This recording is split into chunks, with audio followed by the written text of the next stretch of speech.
Hello, everyone, and welcome to Reject Modernity, Embrace Tradition, where we take you back to the good old days. Just maybe not quite how you'd expect from our title. I am Megan Cox. And I am Clayton Becker. And Clayton, what are we going to be talking about today?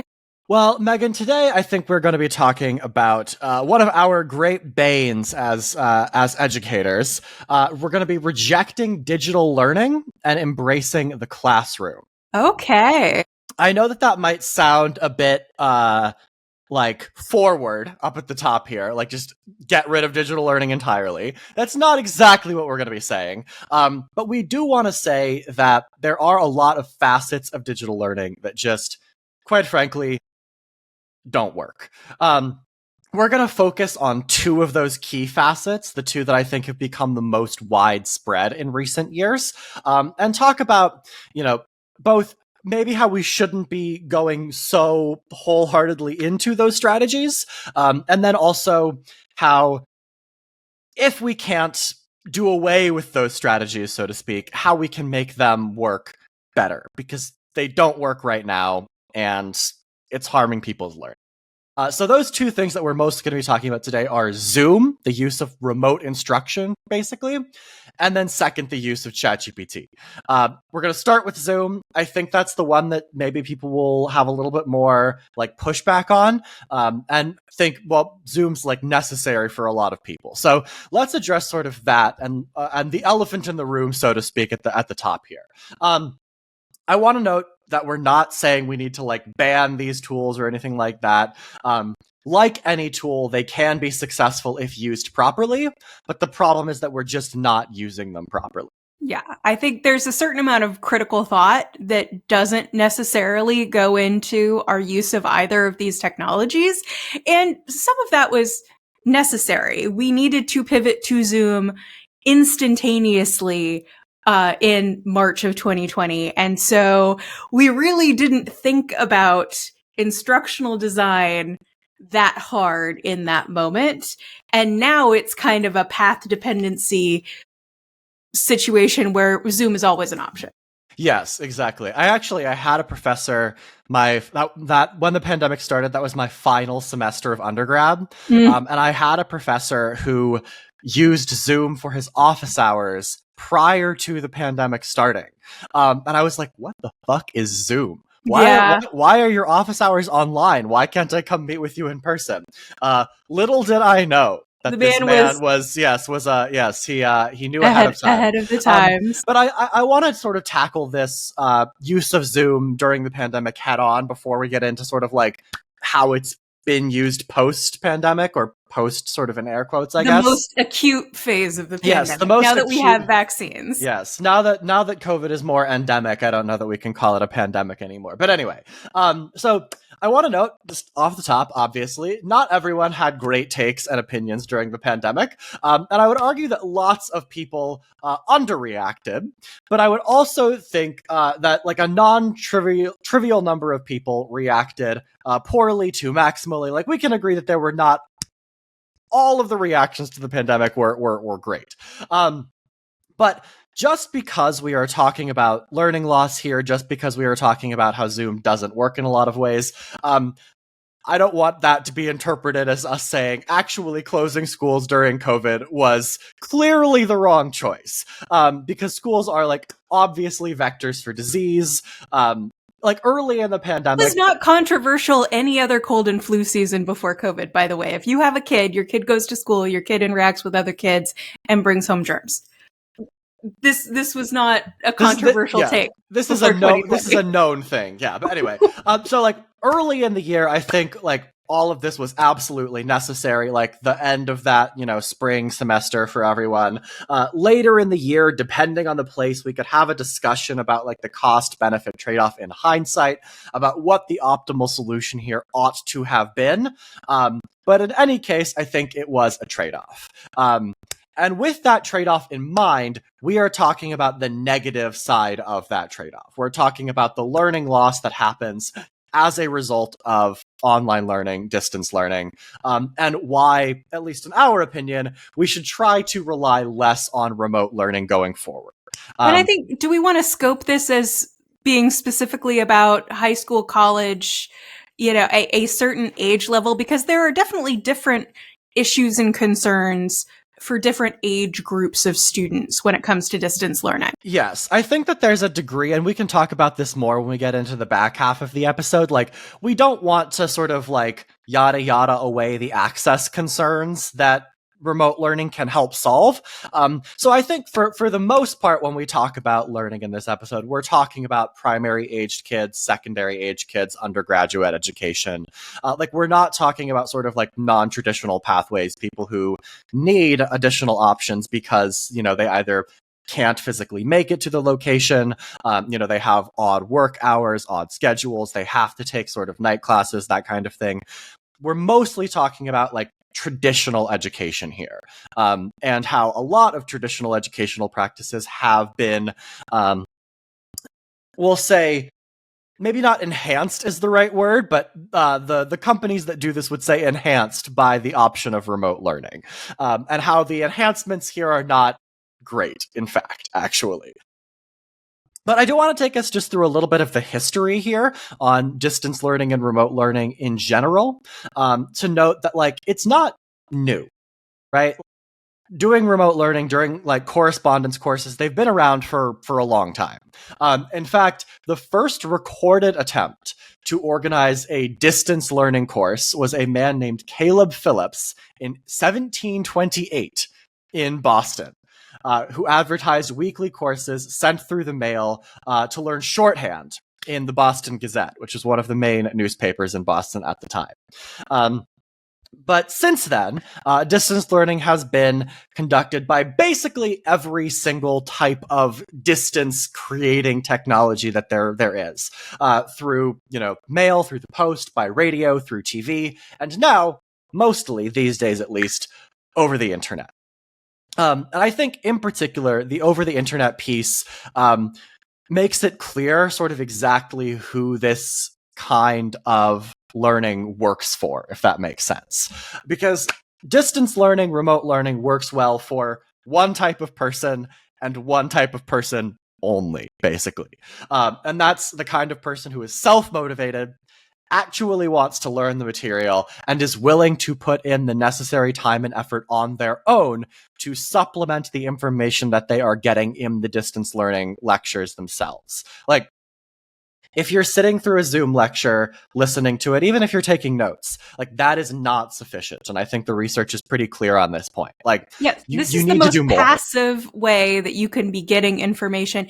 And we know, because we know this in terms of research on lecturing, receiving a lecture versus some sort of active learning practice, that having someone stand in front of you with slides talking at you is the worst way in terms of retention to get information. Zoom is that without the social obligation to look like you're paying attention. Yeah. So it's even worse. And oftentimes, at least in certain of these distance learning courses, without the opportunity to like ask direct questions of the lecturer, right? Like, lots of these distance learning courses are like not your typical Zoom room where anyone can put in a comment, anyone can unmute themselves and ask a question. They're like one-sided things where you have a lecture hall, a digital lecture hall of 200 people, and it's just the lecture being delivered to you. Or even worse, it's a pre-recorded lecture that you are watching after the fact. And so you can't ask any questions whatsoever, right? Absolutely. Like, even if there is a chat option. This was my experience spring quarter of 2020. And it's funny because I actually just met up with the professor who taught the course. He just recorded the lectures and put it on YouTube because he didn't know what else to do. And there wasn't really a ton of support at that time. This was at Portland State, and they made the decision to pivot to online basically over spring break. He, first of all, has had now like random people find his lectures because it was liberalism and its critics, I think, was one of the courses he offered and put on YouTube. So he's got just civilians passing by seeing his videos. But we were discussing it. I didn't, other than having a general positive impression of him, I didn't remember a single thing from the course that I took from him on political reform. Nothing. I will say, Megan, I like the fact that you referred to non-graduate students there as civilians. As if we're in the trenches, like. I mean, the metaphorical trenches, Sure, but sure. yeah, political science, political theory students, yeah, it was an interesting experience. I think that this does like it highlights, I think, one of the key things we want to like really make clear here, though, which is like digital learning is better than nothing, right? Like you got something out of this professor. You had a decent impression of him. You might not remember the content today, but like, at a certain point, like it was better than not having any information about the political reform class, right? Like it's better than like actually not learning anything at all. But as a substitute for in-person education, it's pretty bad. It just simply doesn't work on average. I think just personally, like I've recently had the experience of trying to teach math over Zoom. I was the TA for the 200B regression analysis class that the department offers to graduate students. And during and right after the fires that hit LA in the early part of this year, we had a couple of weeks where we were doing lecture and we were doing section fully on Zoom. And just let me say, it totally sucked. It totally sucked. Like, if you assume that you are going to teach in exactly the same way as the classroom over Zoom, even if you have highly motivated graduate students as your students, you are going to be talking to a lot of blank faces or little black squares where people have their cameras off. It's not a good time. Yeah, like the actual like feedback of like looking at people and like, are you getting this, is like so necessary, especially for like difficult subjects and like technical subjects like math and the hard sciences, that like it is really hard as an instructor to know whether your students are actually understanding the material when you're presenting it over Zoom, right? I'm about to have this experience again in the summer because I've been tapped to teach, really. I've been tapped to teach our math camp, which is like the department's like, hey guys, you're coming into the program. If you haven't done math for a couple of years, let us refresh your memory. And I got to do some research, frankly, on like pedagogies for teaching over the internet, because I think that this is another critical part, and we'll get into this in the back half of the episode. But like most educators simply are not trained, pedagogically speaking, to deliver education over Zoom. Like, the techniques are different, the strategies are different. The things that are most effective in person are not the things that are most effective online. And most educators do not receive jack shit in terms of like pedagogical training of how to actually deliver effective lectures and effective content over Zoom. It's just not something. Something that we're given. Agreed. We took a whole 2 courses on how to teach, and I don't think we discussed online learning at all. No, yeah. What was your experience, Megan? I know you taught an online course last summer, right? Over the summer, yeah.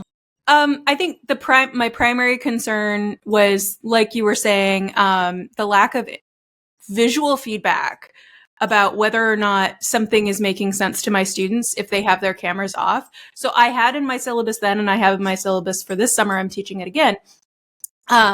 Please, if you can, have your cameras on, and we're going to discuss that in the first class to say, like, this is how I can tell if you're understanding it.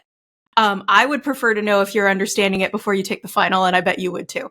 So, like, that's part of it. I also found, and this is more a function of very long blocks, and every online course I took, other than that first asynchronous course that was with lectures on YouTube, every online class I took was like a 3-hour class. The classes that I am teaching, have taught, and will be teaching over the summer are 2-hour long blocks. And it's really important to break that up and to use functions like breakout rooms. I found that was very useful. You also can't do it seems to me that our TA system kind of assumes a certain amount of cold calling or, throwing a question out to the group and hoping that somebody will jump in. The dynamics of that are so much different, are so different in an online setting, you have an even slower response rate. There's no social pressure to like, I guess I'll try, and so you can't grade participation in the same way that you might in an in-person TA session.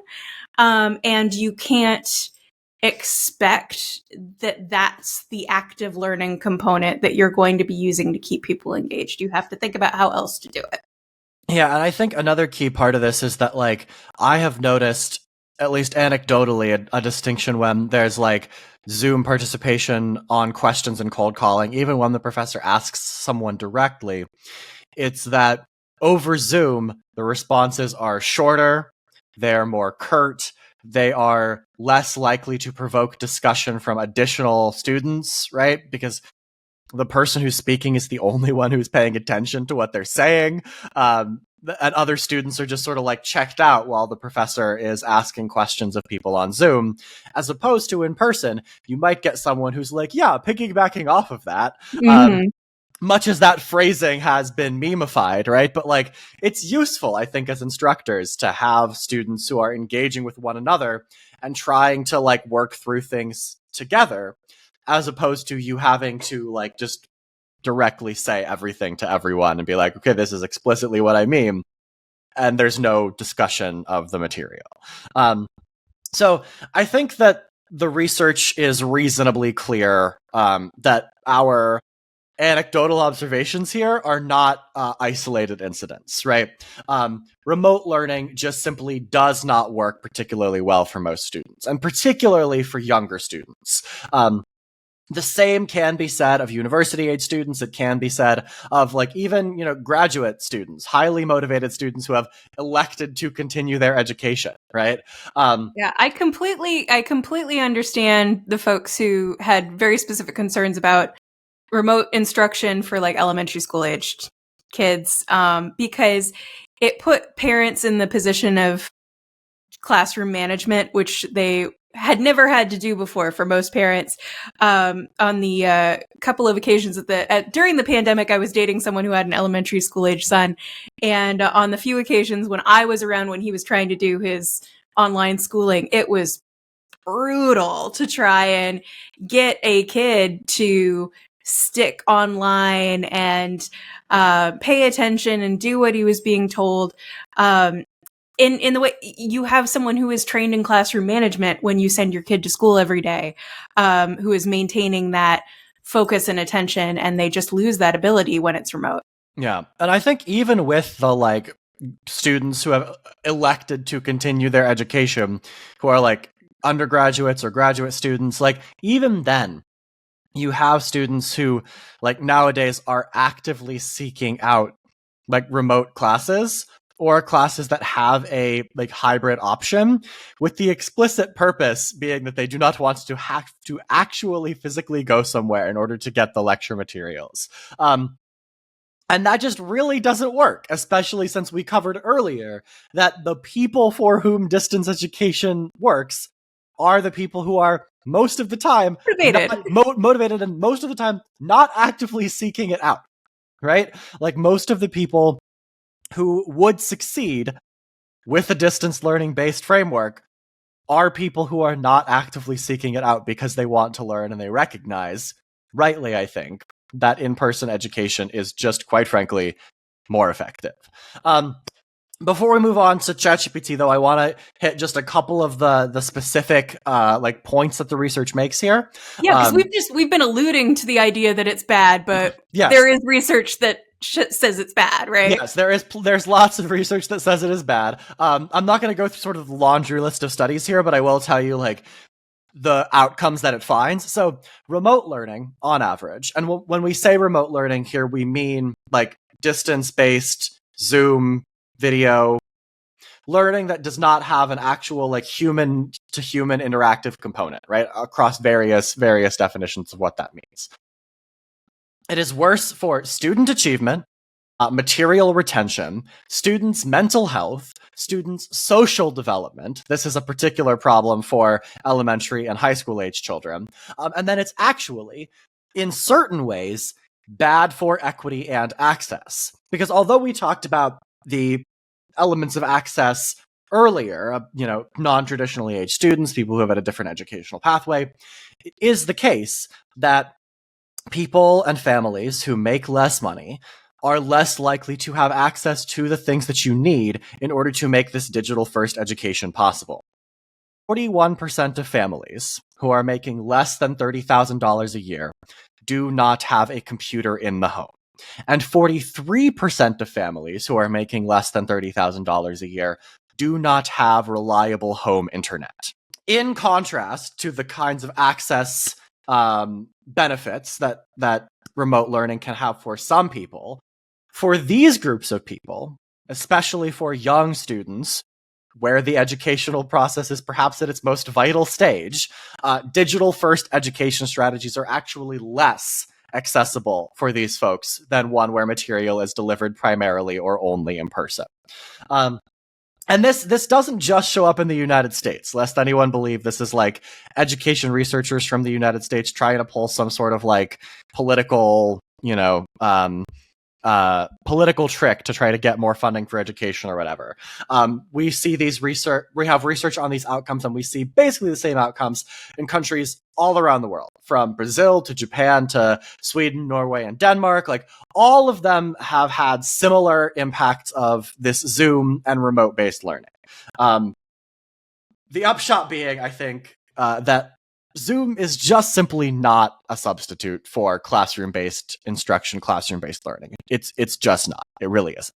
And as much as it might have ancillary benefits for certain students, for others, we really need to think about curtailing the practice.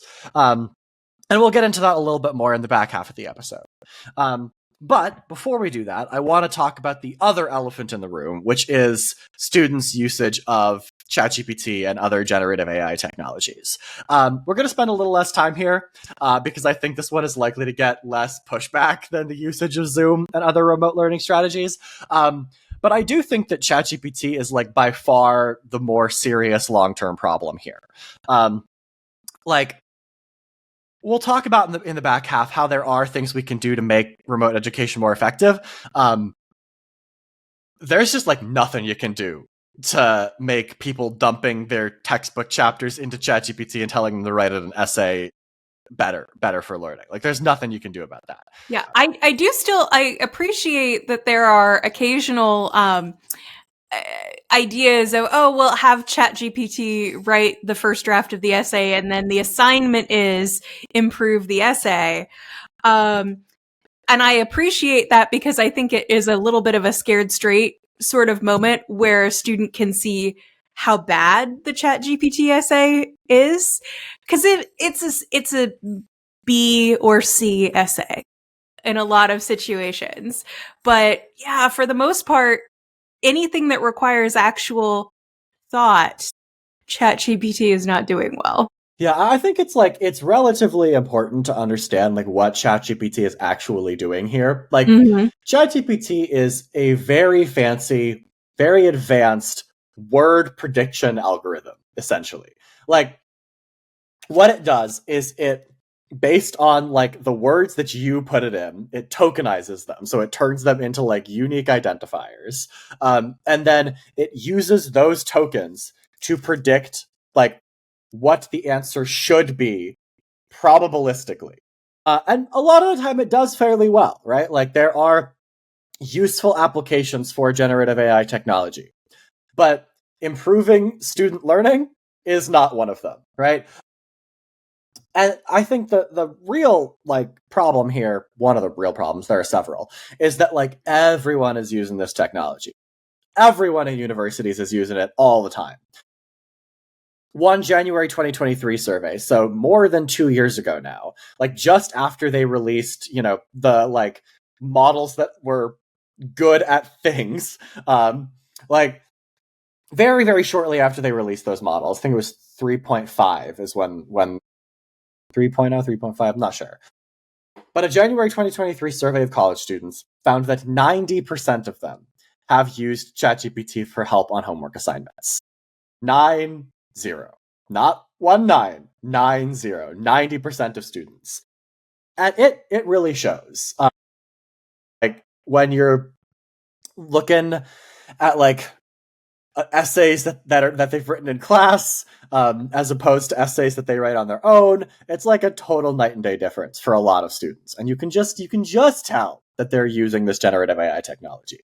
I think students often think that they're getting one over, and that's not. Yeah, you're getting. I don't care if you want to use ChatGPT to write a C essay. You're not getting an A, and that's the thing that I'm most concerned about. So I'm not sure if you saw this article, Megan, but there's an article from like a week ago, maybe 2 weeks ago, in New York Magazine, and I think there was a bunch of stories about students using ChatGPT here. Mm-hmm. But I think the one that stood out to me the most was a student at the University of Utah posting on her Instagram page that college is just how well I can use ChatGPT at this point. And the subject of the post was her copy and pasting a chapter from her textbook on genocide and mass atrocity into ChatGPT and having it answer the questions for her, which is a little bit on the nose, given what's happening in the world around the world these days. Yeah. Yeah, I have thoughts. I am frustrated, but I also know that at least when it comes to our students, the chickens are going to come home to roost for them. Many of them, I think I surveyed my Congress class last summer, and I said, how many of you are thinking about going to law school? And all but one of them said they wanted to go to law school.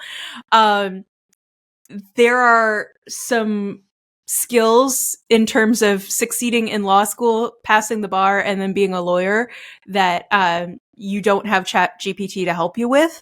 So they'll fail eventually. But that's not the outcome we're looking for here, right? No, like it's not. It's but I guess what kind of what I'm saying with that is I communicate now because I feel like I need to, the point at which they will fail. Mm-hmm. And say it is up to you if you want to fail eventually or work harder now and succeed. It's completely up to you. If what you want to do is get through this class, get the credit, move on to law school with an A in this class that you got by not actually learning the material, that's up to you. And I think we, in the back half, we need to talk about kind of the escalation of credentialism and why students think that they don't actually need to learn. Mm-hmm. And there's no merit to actually knowing the material that they are taking classes on voluntarily. But I think a lot of the discourse about ChatGPT is a lot of professors. Like I saw this article because professors and academics were sharing it, saying, "Oh my God, it's so depressing. We have to like beat this somehow." Like, do you need to beat it? It may be unbeatable, but it's just if your only concern is that you feel bad when you are grading a ChatGPT written essay because you feel like it's a waste of your time, that's not actually a student first approach. That's a professor first approach. So the solution in my mind, if we're getting to solutions, is communicating to them why it's a bad idea, if nothing else. I do think, and we can after this we'll take our little break and then we'll go into the solutions more specifically and more in depth. But I think the communication angle is very important because a lot of students, at least like the youngest students, like freshmen that I taught this year, like honestly, many of them don't even seem to view the use of ChatGPT on their homework assignments or on their essays or anything as cheating. It's just like, oh, I Googled it. Oh, I ChatGPT'd it. Yeah, they literally think that it's like the same as Googling things, looking up answers, and reading articles about it. In fairness, Google has gotten atrocious. It has. Also, it's true. What's the flashcard website where Quizlet? Like, oh, I found the Quizlet on it. The tools have become for cheating or using something that is not your own thoughts have become so readily available that maybe it doesn't feel like much of an escalation to move to Yeah. ChatGPT Yeah. from I found the Quizlet answers, or from I Googled it, or I looked it up on Wikipedia, you know? Yeah, but I don't necessarily disagree with that. Like, well, I disagree with the, like, that it's not that much of an escalation. I think at least with Googling things or like looking up the answers, like you need to actually do a little bit of thinking. But I can understand the logic of how they're thinking about it. This is kind of a new version of getting the Spark Notes. Yeah. For if you're loading a chapter into your into ChatGPT, it's Spark Notes. You know, am I like red pilling myself on ChatGPT usage right now? It's my problem is using it to generate written content.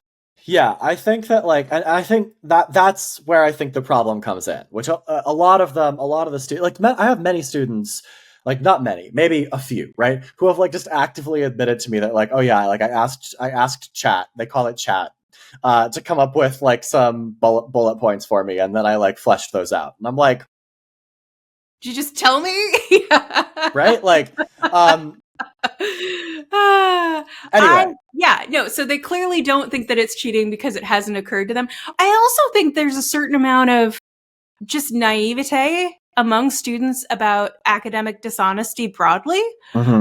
Whereas, like, it used to be a thing for, I mean, people my age, and I think your age too, you know, to be accused of plagiarism. This is just getting back to our, like, embrace consequences kind of theme. Is I think there's just so much less pushback for academic dishonesty, or the idea of academic dishonesty.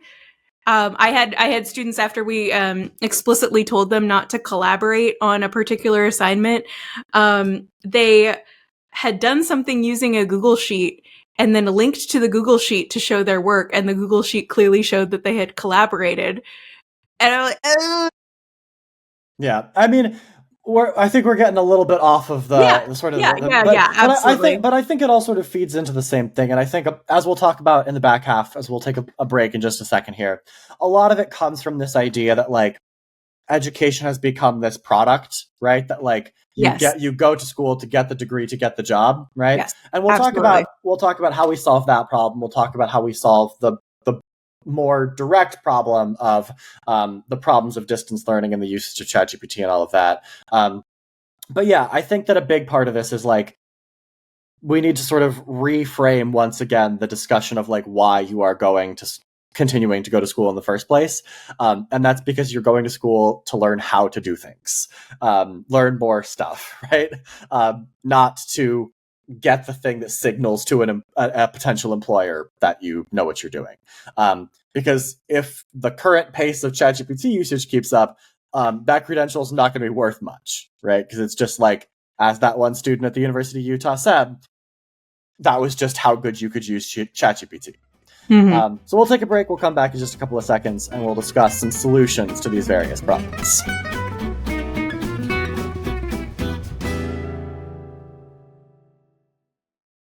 Welcome back, everyone, to Reject Modernity, Embrace Tradition. When we left you, we were talking about all of the various problems that distance learning, ChatGPT, the rise of credentialism has caused in our education system.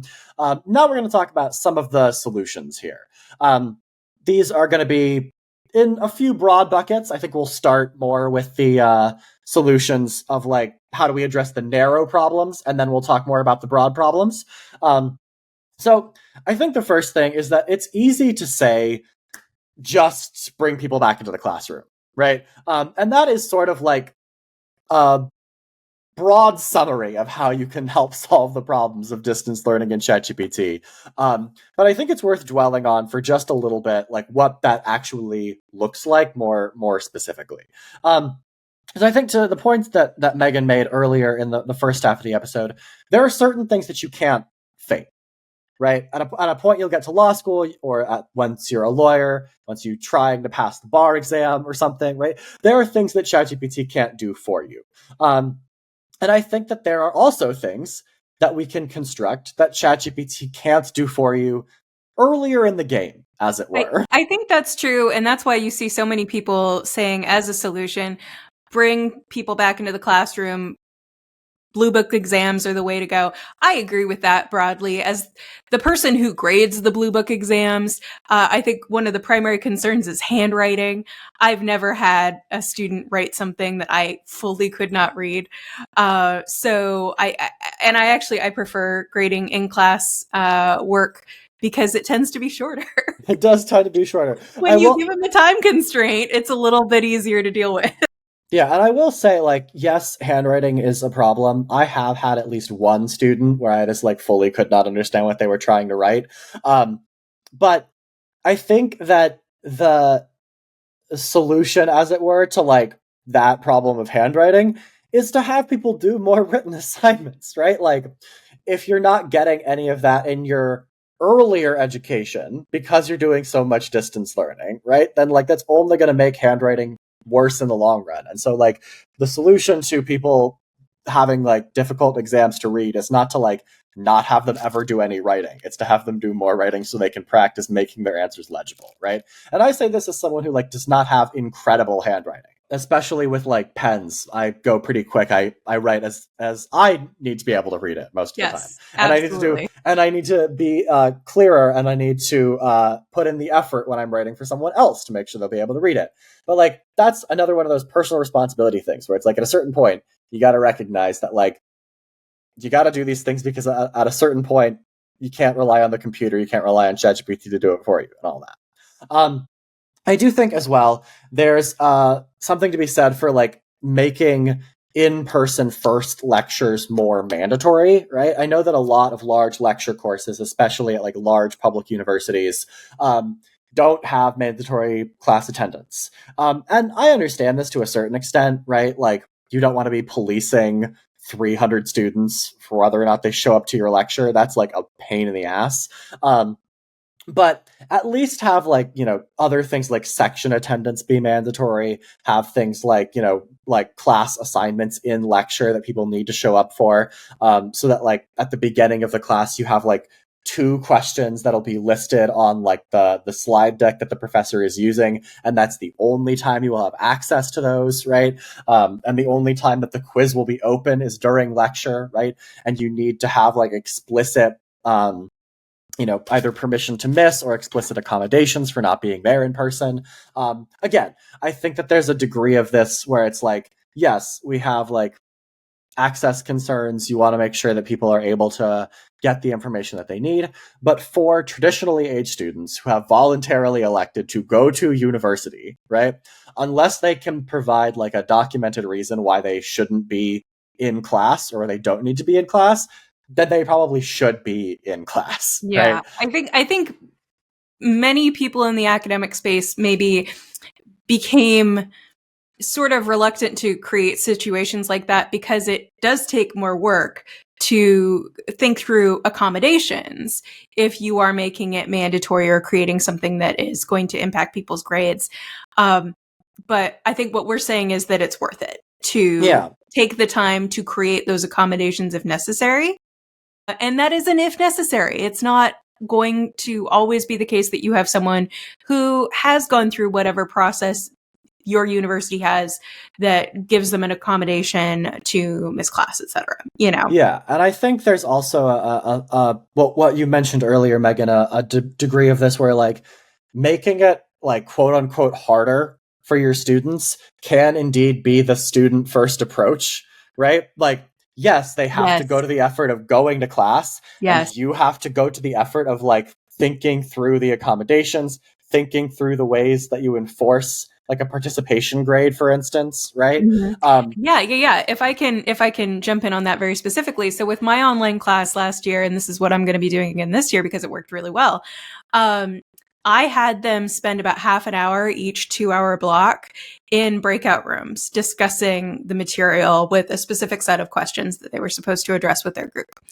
And because I couldn't watch them to kind of observe who was participating and who wasn't, and also because I didn't want to get in a situation where they got in a breakout room and nobody had anything to say because no one had done the reading, they had to submit participation notes ahead of each class. to make sure they had something to talk about. And then I would give them their participation grades on the basis of the notes. And it was usually a, yeah, you did it, check plus kind of thing. Mm-hmm. And I had several students tell me they hated the idea at first that they were going to be made to participate in this way. It was just one extra thing to do. But when you actually have good discussions in class, you enjoy it. You know, it's like doing the thing is the less stressful option. Actually doing the reading means you're not going to be nervous about being called on. Actually having the prep notes means you're going to have a fun conversation with your group. So it was a positive. It required more work from me and from them, but it was actually a positive experience. Yeah, I mean, the old adage that like you get out what you put in is true. It's an adage for a reason, right? Yeah. Like it might at least, as we said in the beginning, it might be more annoying, it might be more work, but it is actually better for student learning and student engagement in the long run. And when we think about like what our job is as educators, it is to do education, right? Yep. Like that's what we're here for. And so I think that like, making it so that the default is in-person attendance, in-person interaction, rather than the default being there is hybrid participation available for everyone. I'll broadcast the lecture at the exact same time as I am doing it in person, right? Like, I don't think that should be the default because it just incentivizes people not showing up and not getting the material, right? And yes, as we've talked about, maybe it'll come back to bite them in the ass eventually, but really we'd prefer that they learn the material, right? Yeah. And then second, I think we mentioned this in brief earlier with Blue Book exams and stuff like that, but having more in-person assignments, basically. These can be things like those Blue Book exams, in-person exams, in-class essays as the end exam, right? If it's not like sort of a short answer, multiple choice combined thing, right? But it can also be things like presentations, or it can be things like in-class debates even, right? Like you assign students, if you're teaching a Congress class, right? You talk to them about like the separation of powers, and you say, okay, we're going to do an in-class debate on the effectiveness of the separation of powers at like forestalling corruption, right? You can't have ChatGPT fake a debate for you. Like you could have it write arguments for you, maybe, but the second that like the other side makes some arguments that ChatGPT didn't foresee, like you're going to have to come up with something on the fly. And then it can also be things like presentations, like leading class discussions of course readings, things like that. Like you mentioned earlier, Megan, having them go into breakout rooms and discuss all of the stuff together. These are things that it's hard for ChatGPT to fake, hard for you to fake knowledge on. And, you can ask ChatGPT for a lot of things, but you can't ask it to take a pen and paper exam for you. So I think that that's another sort of element here of, yes, in-person instruction, and then also in-person assessment. Because we'd prefer to do like less explicit sort of teaching to the test stuff, I think, as educators, especially at the college level. But at a certain point, it becomes necessary. There are some things you just need to know. In law school, we call that you need to know the black letter law. You can argue about it and debate about things, but there are some things you just need to know. What is mens rea? What is this? What is that? And so there are some things where you need to teach to the test because you need to be testing on foundational concepts. Yeah, and you can learn mens rea from a lot of things, like for example, Legally Blonde. But it is important to note that Elle Woods learned it from in-person classes. Yep. But anyway, so and handwriting her notes at the beginning. It's true. Speaking of law school, though, I think another strategy here, which people hate, but I think is effective, is cold calling to make sure that they've done the work, that they've actually read things, that they haven't asked ChatGPT to like write their response papers or those pre-class notes that you mentioned earlier, Megan. Can you take us through like what cold calling looks like in law school, maybe a little bit? Well, so this is one of those things that movies about law school get so perfectly correct.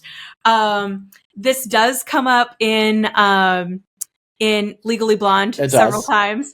But the kind of classic example is a movie from, I think, the 70s called The Paper Chase. And it's got that same sort of framework of the first day of class, you're supposed to have read a case, and then the professor just starts calling on you and asking you questions. And the principle of cold calling is that it's a random person. No one has been assigned to, on that day, have done a particular amount or type of preparation. Everyone in the class, which can be 30 people, it can be 90 people, everyone has prepared. And then the professor has a seating chart and a list of names. And they just pick somebody and they start asking that person questions about the case. So it has the effect through fear, and fear of embarrassment in front of your peers, because people who want to be lawyers are competitive. And also the way that people at most law schools are evaluated is fairly competitive because you're graded on a curve. You're trying to be up at the top of the class. You want to demonstrate your knowledge. You want to assure yourself that you know at least as much, if not more, than your peers do. So it is that in-person kind of sense of shame and fear that is propelling everyone to prepare, because the professor can only really evaluate the knowledge of a handful of people at a time in a 90-person lecture or whatever. I mean, that was the biggest lecture that I had in my law school. But that's the basic principle of cold calling. Sometimes people kind of, put this together with the Socratic method a little bit. Mm-hmm. And you do get both in law school. I think the cold calling is the principle of not knowing who's going to be the person that is called on. And Socratic method is kind of poking at your answer to test it a little bit more. And the Socratic method is a pretty good replication of how appellate arguments work too. So it's a very useful strategy because it's very well tied to the doing and the practicing of law. And I think that, like, even though this is a technique that is, I think, less used in undergrad, I think that it bears a resemblance as well to the kinds of things you are expected to do in quote unquote real life, right? Like, absolutely. I had a professor do it in undergrad, and I always thought it was very funny because after about the second or third week, I realized that when he was cold calling, if I just looked at him and maintained eye contact while he was doing it, he wouldn't call on me. Because it was about the fear. It was about fear and about, catching somebody out. So if I was willing to look him straight in the eye, he's like, well, Megan did the reading, so I don't need to worry about it. If you weren't worried about it, then he didn't need to call on you. Yeah. But I think, like in any real profession, any real job, like you're going to be expected to be able to answer questions in person on the fly. You're going to be expected to know things, right? And so I think, like, as we've talked about earlier, we want to avoid the scenario where people just get their comeuppance in the end, right? We want to actually have students. I want to have students learn the material. Speak for myself here. I do too. I really do. But also, I am not having my sleep interrupted at night by the idea that a student might have gotten one over on me, because it will come around. Well, sure, but that's different. Like, I am also not particularly concerned if a student thinks they've gotten one over on me. I am concerned if I, think that a student is, like, just not gonna be successful, not getting the material in their lives. Yeah. Yeah. But I think the broader point here is that, like, there are things in life that you can't get ChatGPT to fake for you, basically. No, responding to your boss's questions in a meeting is one of those things. So cold calling makes perfect sense. And there are things later in life that you're going to need to know and learn. And so both having these in-person assignments, having the in-person instruction, it really does help to deal with the fact that remote instruction is not as effective and lots of students are using ChatGPT to fake things. So I think that's like the proximate solution to these problems, the narrowly defined ones. I do think we need to address the reason that students don't value their education or don't value learning the underlying material. And that's the rise of credentialism, right? Do we want to talk about that now or later? I think let's turn to that in just a second, because I do want to talk about, like, we still have to manage digital learning, right? Yes. Like, there will be students who need it as an accommodation. There are non-traditionally aged students. There will be scenarios in which at least part of a course might need to be delivered virtually, like when we had the fires here in Los Angeles at the beginning of the year. It wasn't anyone's choice. We didn't want to have to do a couple of weeks of lectures online. And I guarantee you those weeks of lectures were less effective than the other ones. But they were necessary nonetheless, because you couldn't ask people to come to campus when there was a raging fire very close by. Just couldn't do it. Totally unreasonable. And so we need to, as we mentioned earlier in the first half of the episode, we really do need to provide more pedagogical training to educators to allow them to more effectively use these technologies, right? Like, if we can't turn back the tide of the use of these technologies, because these technologies, like the technologies at least, are only going to get better, right? It's not just going to be screens. There's going to be things like immersive virtual reality. There's going to be things where you can like actually move through a virtual space. Like, these things are already being developed. I am skeptical that they will be effective, but in terms of being better, more advanced technology, like Zoom is not the last frontier here of distance learning, right? In the same way that correspondence courses through the mail weren't, through the radio, through the television weren't, right? This is not the last frontier. And so if that's going to be the case, then educators simply have to be able to use these technologies effectively. And so we need to give them the skills in order to do that.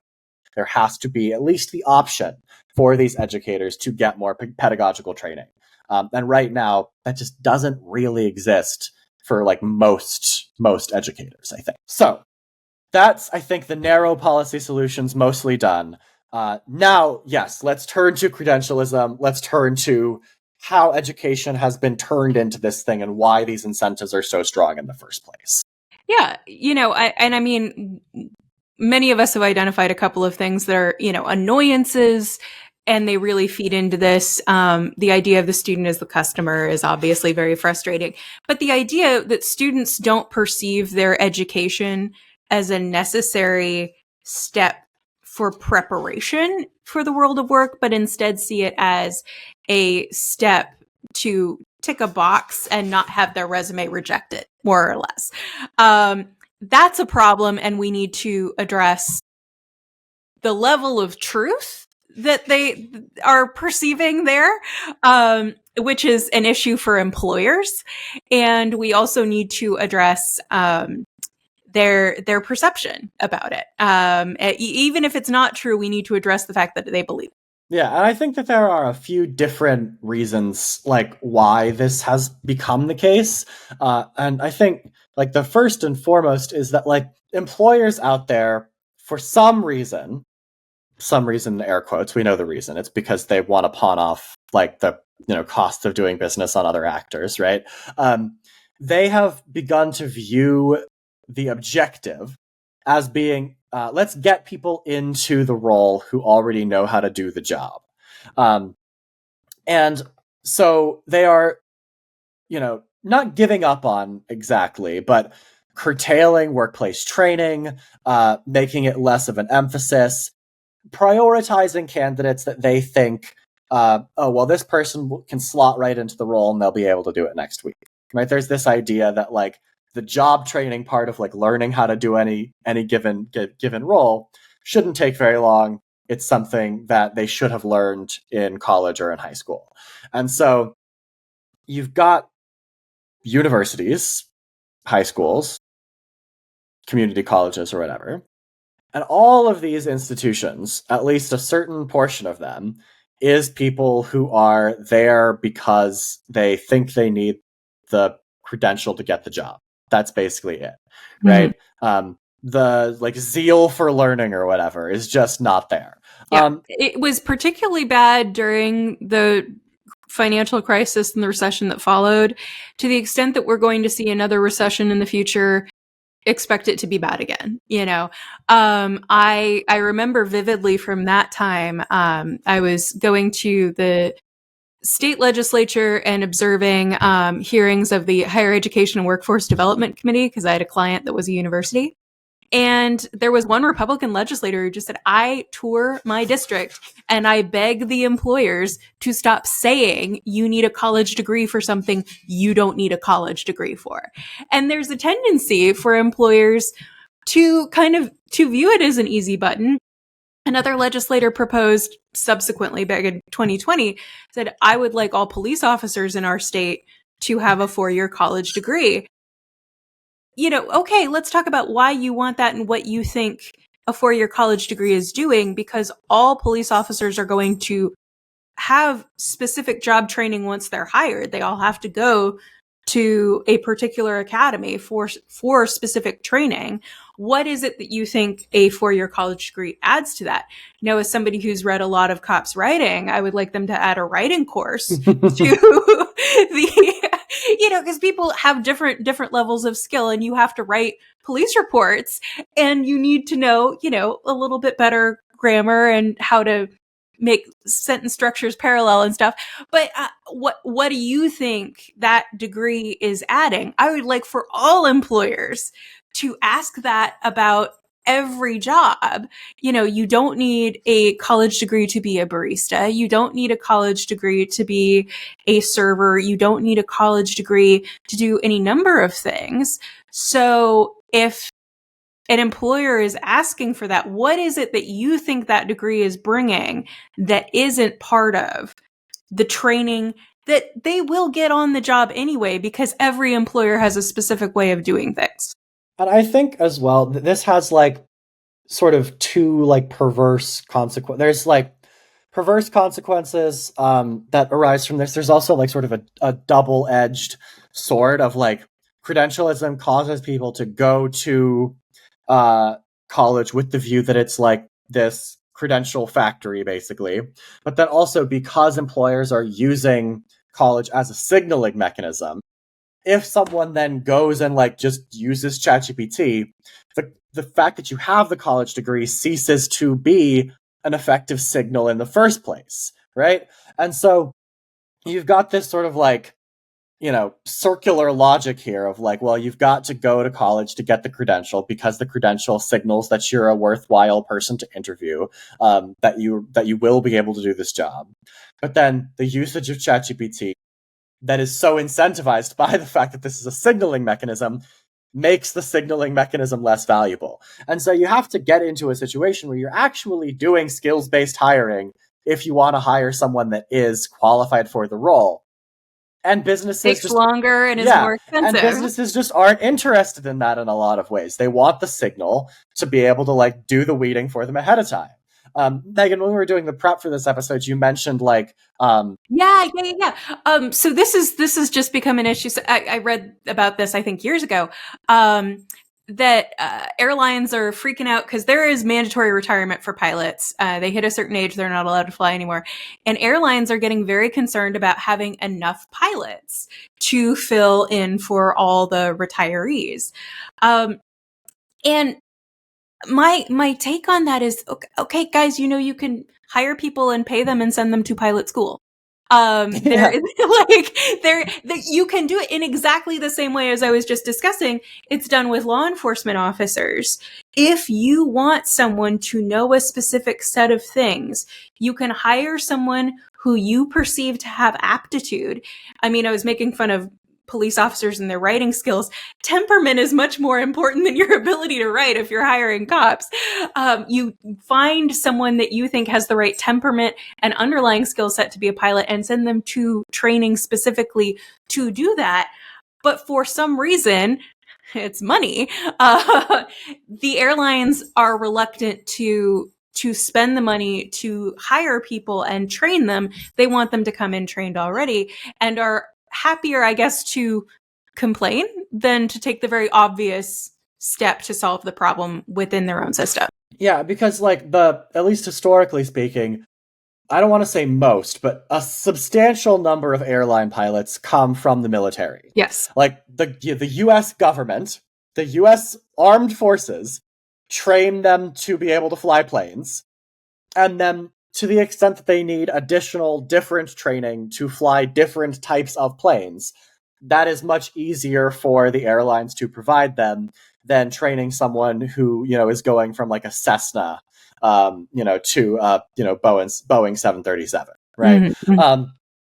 And it's money, right? Like historically, airlines have relied on the fact that they have this big pilot factory in the form of the United States training lots of pilots to fight in wars, right? Like throughout the middle of the 20th century, it was people who flew in World War II.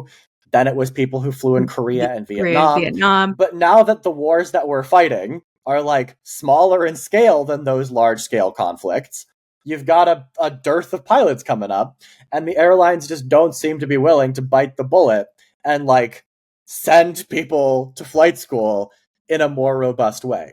And I think that like that's a really visible manifestation of this problem, but it's broader than that, right?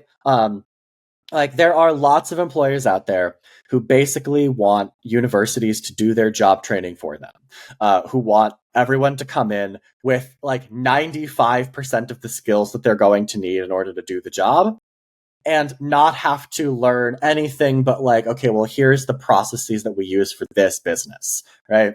And that just to me, like it one does all of the incentivizing of like viewing things as a credential factory in the first place, does all of that. But then it also like makes for, I think, less effective employees over the long term for these businesses, and means that people are coming in with less general knowledge, less ability to learn because they haven't taken the time to actually like build those muscles. And it's like, I think, not to be an old man that's yelling at a cloud here, but you hear stories of like, older people in businesses being like, Gen Z just doesn't know anything. They don't know how to do stuff. They're terrible employees. It's like tough talk from somebody who doesn't know how to save a PDF. But right. It's like to some degree, like y'all are old men yelling at clouds. Like convert, like, let me see you merge these 3 PDFs into one PDF, motherfucker, right? But at the same time, in other respects, it's probably accurate of a lot of recent grads who have ChatGPT'd their way through the final few years of college. And now that like we're seeing really the first year of students who like first or second year of students, I guess, that have ChatGPT all the way through their university journey. Like, it's only going to get worse unless we like reverse this ability of people to just like generative AI their way through university education. Yeah. I do really think, in terms of, and this is not a scalable solution other than having a lot of different people doing it at once, but having real conversations with students about the time at which the wheels are going to fall off the wagon for them as they use ChatGPT, even if it gets them the credential and gets them the job, to tell a student, here's how I could tell that your assignment was written by ChatGPT, and you didn't know, even if you'd read it, you didn't know that the sources it was creating were wrong or fake, or the facts that it was citing were wrong or fake. You didn't know that because you hadn't done the reading that would have told you that this was wrong, or to say, you are not going to be able to answer cold call follow-up questions if you plug the court case into ChatGPT and have it tell you the rule. That doesn't teach you how to reason, how the rule would be applied to a different situation with different facts. Yeah. That's something that you're not going to be able to do if you're not learning this for the purpose of learning it. Yeah, or it doesn't teach you like why the holding was what it was, right? Like the sort of provenance of the decision, right? Like all of that stuff.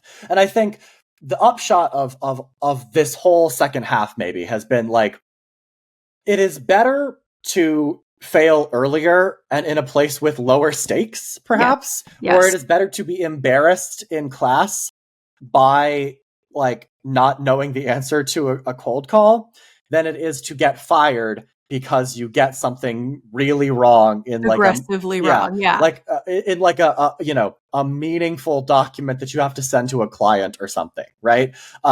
Or like there was a lawyer recently sanctioned because the judge was just going to cite their the laws that they cited in their brief, and then decided to double check the citations and the court cases were made up. So we're getting very close to fake law making it into real law. Yeah, right. And so and that's maybe not a total worst case scenario. Like the worst case scenario is you ask ChatGPT to do your structural engineering checklist or something, right? Okay, yeah. And and you build a building and then it falls over, right? In a windstorm because you totally got it wrong, right? But these are the kinds of things that we need to be forestalling earlier in the chain of events that lead to them, by making it so that you experience at a less stressful level, a less important level, the negative consequences that the use of these technologies can result in. Yeah, I think I want to try to tie together a little bit more the reliance on remote instruction and ChatGPT and how credentialism applies to both. You have students who are pursuing a more remote focused instruction, not because it's their only option, but because they perceive it as a more expeditious option or a way to tick those boxes faster, to get the credits faster, to get their credential faster, which may be the result of economic pressure. Also, we haven't really discussed how economic pressure feeds into this credentialism. But if students are just pursuing these easy buttons for the purpose of getting in and getting out and moving on because they don't perceive anything that they're doing at their university other than getting the degree as being useful for their future, that's a problem too, and we need to address that as well. I agree. I think that's a good note to end on here. I think, we've covered a lot of ground. As Megan just mentioned, we could have covered more ground, frankly. But until we manage to, figure out ways to forestall this rise in digital education technology and its negative consequences, until we do those things, I have been Clayton Becker. I've been Megan Cox. And we will see you guys on the next one.